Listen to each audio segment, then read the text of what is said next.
All right, welcome back to this week's video. Today we are talking about the different types of yoga. And we're actually going to discuss 5 different types. I'm looking down every now and again because I do have a script because we are keeping these videos short. If you're watching this binging me, I am being a little redundant, but it's just a reminder, okay? Because I want y'all to get what you need and, bite-sized information.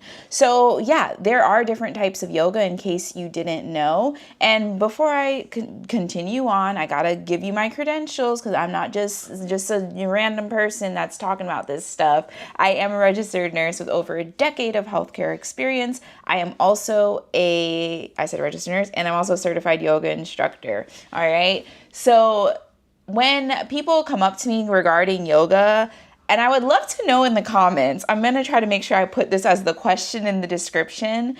If you have tried yoga before, what was your first yoga class? So again, please tell me in the comments below, what was your first yoga class? I'll go first.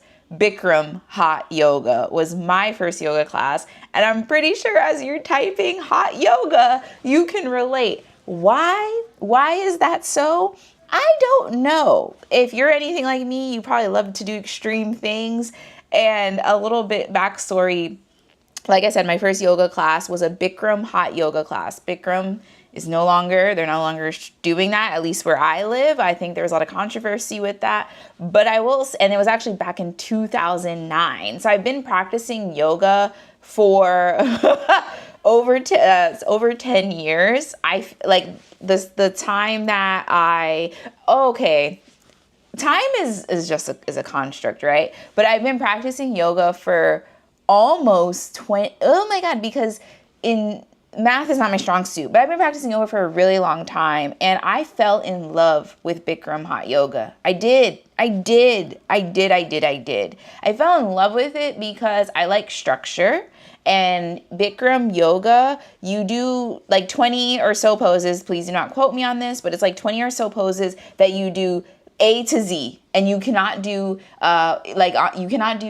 T to J and J to P. Like it has to be A, B, C, D to Z, and it cannot be backwards Z. No, it has to be A to Z, and it's in a sauna pretty much. They close the door, they lock it, and that heat is cranked up. And being that I live in Florida, it's already hot, so it's so hot. And then combine that with a bunch of people in the room, and it smells so bad. But when I tell you that those were some of the best sweats of my life, best sweats. I remember walking out of my first yoga class and I felt transformed. I know it sounds very culty. I know you're probably like, Lesline, I thought you said, check out the What is Yoga video. I thought you said that yoga is not religion. It's not cult. Yeah, but that's how it felt for me. Okay. But it's not, it's none of those things. So let's get into the 7 different types. The first type of yoga is Hatha yoga. Hatha yoga it's perfect for beginners. It's slow paced and it focuses on the foundational poses. I like this type of yoga. I typically teach this style of yoga, if you will. So that's Hatha yoga, very slow pace. So if you're like, oh, I don't know where to begin, you can try Hatha yoga. The second one is Vinyasa yoga. That is what I was certified. I was trained as a Vinyasa yoga instructor, but I kind of meld the Hatha and the Vinyasa together. What is Vinyasa yoga? It's a more dynamic style that links movement with breath. You think of it as a flow. So it's very flowy, it's very vibey, like it's a good time, right? So that is Vinyasa yoga. The third one, I love this one, but I love being in a class for this. I don't like teaching it, but it's called yin yoga. So you think of yin and yang. The yin is more like the feminine and the soft and all of that. That's what yin yoga is. So it's a slower practice where you hold poses for longer.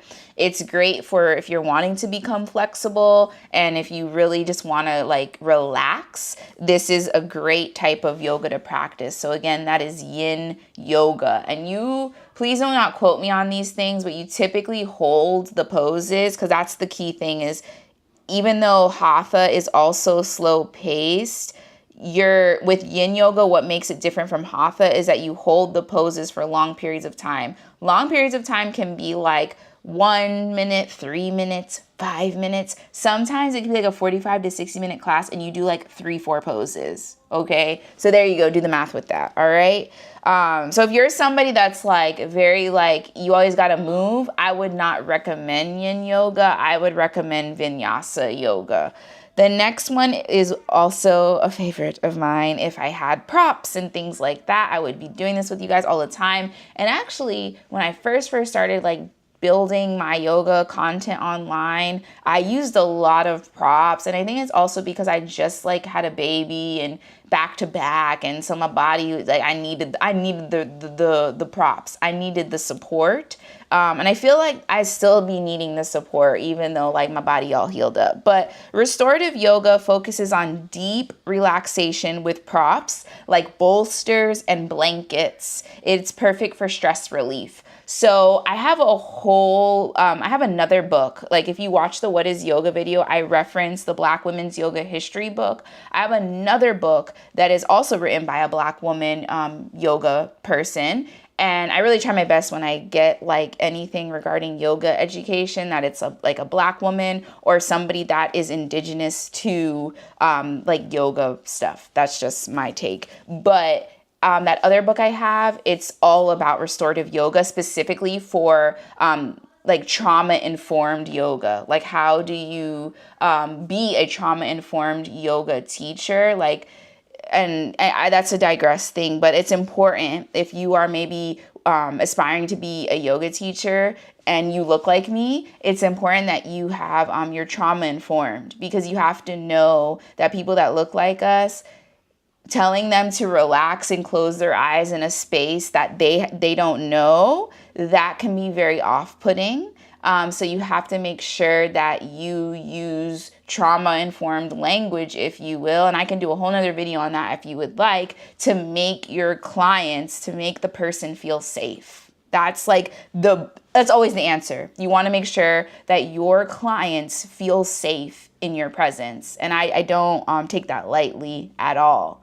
So the last one is prenatal yoga.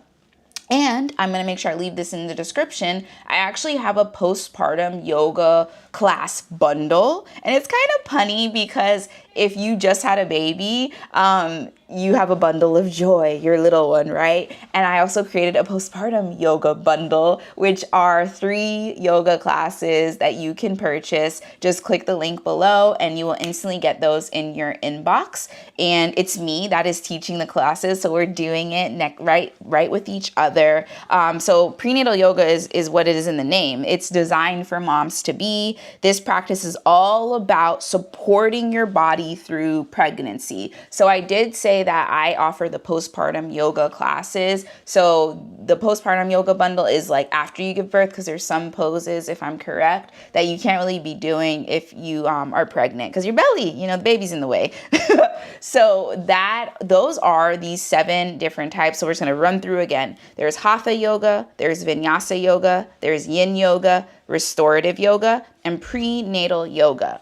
I would love to know down below which one is your favorite, or maybe which one you're like, I want to give that a try. Like, do you have any recommendations of, teachers and things like that virtually? Like, let me know. I would love to hear that. And if you have any questions, please leave them in the comments below related to yoga, and I will do my best to answer them. I will see you in the next one. Thank you so much for watching. Bye for now.